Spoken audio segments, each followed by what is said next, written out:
concept is called DMA,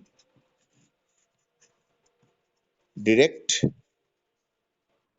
memory access. Direct memory access. For example, when we are printing, the printer uses DMA. Now, what it is like this. Once again, we draw the processor,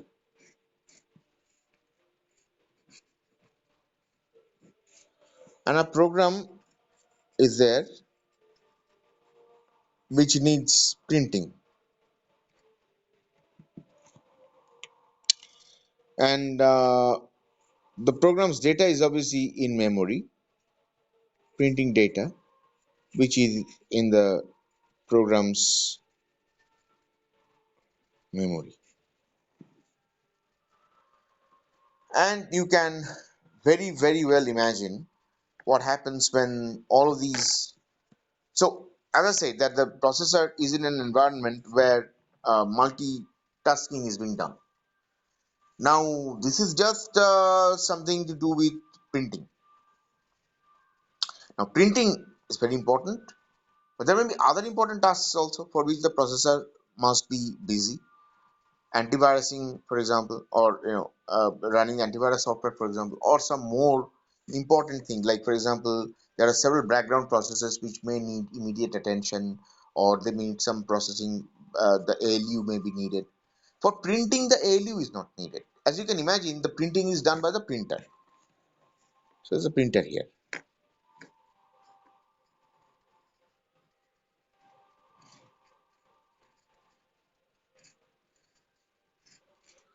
So this is a printer here, and the printing is done by the printer.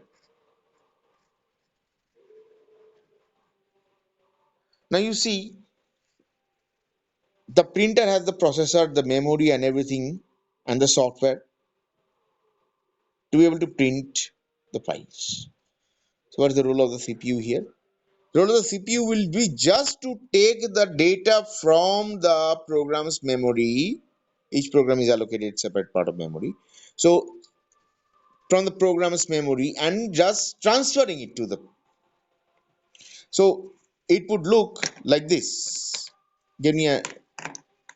Let me just give you a red channel. Into processor,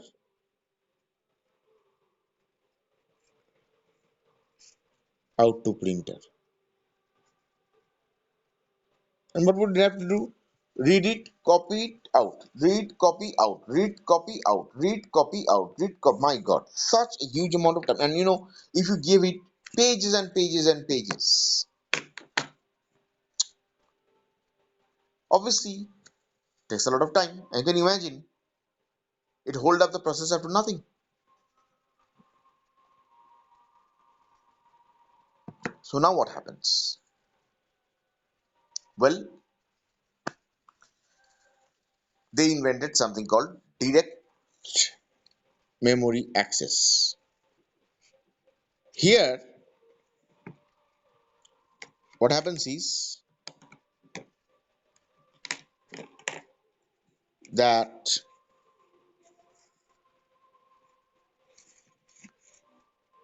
obviously the processor is the boss.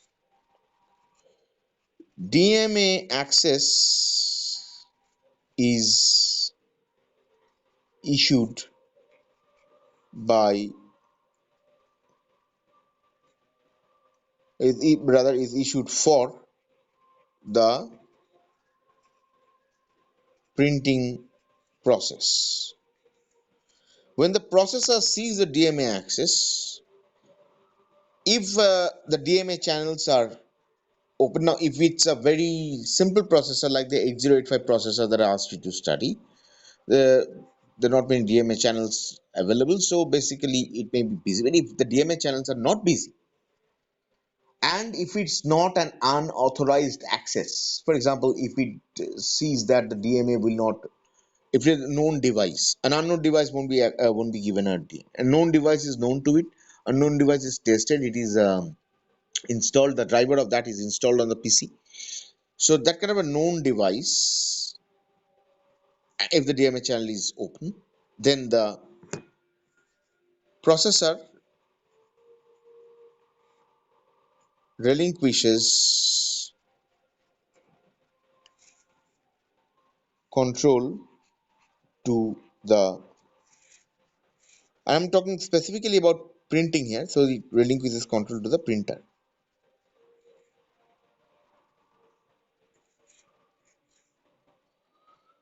So it relinquishes control to the printer.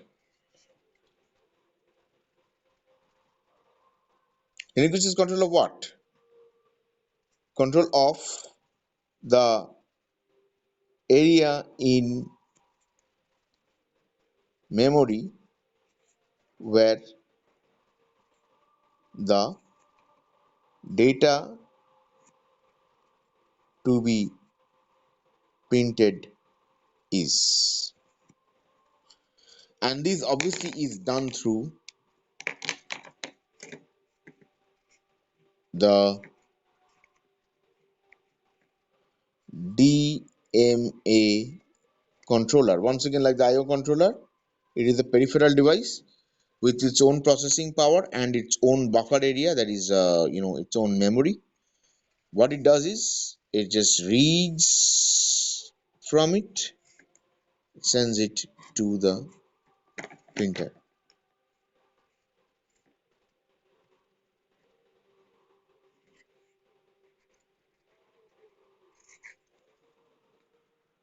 And the DMA controller, there may be one or more DMA controllers. So there may be one or more DMA controllers which may be servicing one or more different programs. One or more DNA controllers servicing one or more different programs, which we all need the printer. Now, I'm just talking about the printer here because it's one of the most easy to see uses of the DMA. DMA can be done by all sorts of different devices that need to access the uh, memory directly, and where if the processor got involved, it would be worse off. It's easy to just let them get to the memory, especially when it's a known device, an installed device. Now you see, it relinquishes control of that part of memory. Now this DMA controller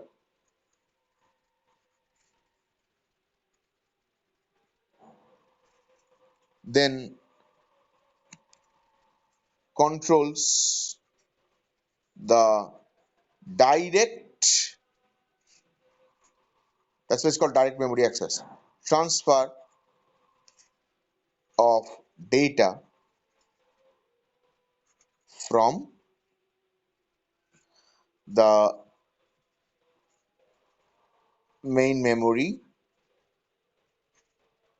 It can be RAM or others also, whatever is the main memory, and also perhaps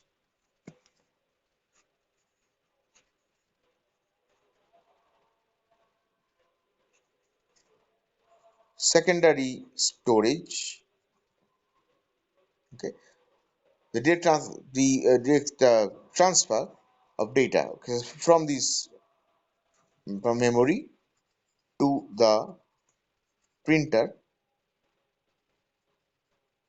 or any other device involved with the DMA. So it directly transfers that to the printer. For if it transfers it to the printer, it does that for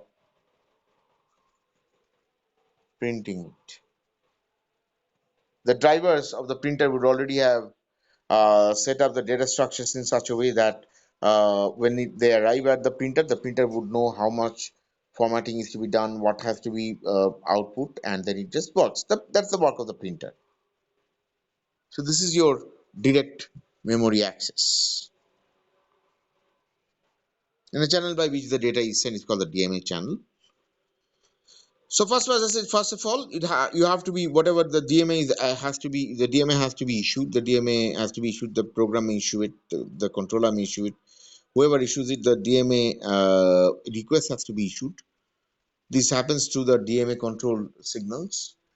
And when the DMA access is there and the processor checks that the DMA can be granted, then it grants the permission by issuing another control signal. So that, okay, now I am relinquishing that part of memory to you. Now you may do the needful.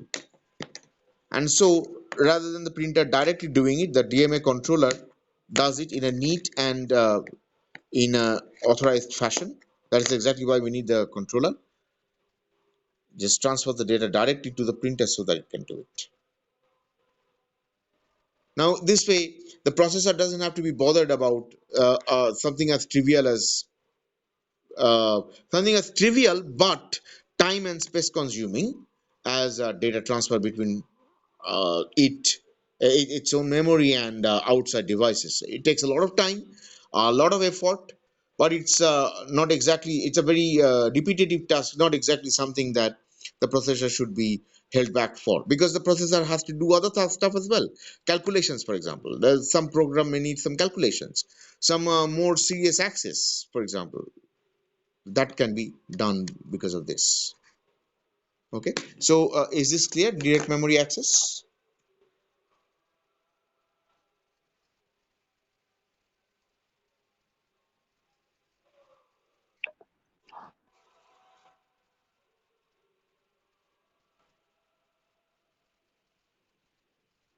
Okay. So if you don't have any more questions, so do you have any questions then? So we end the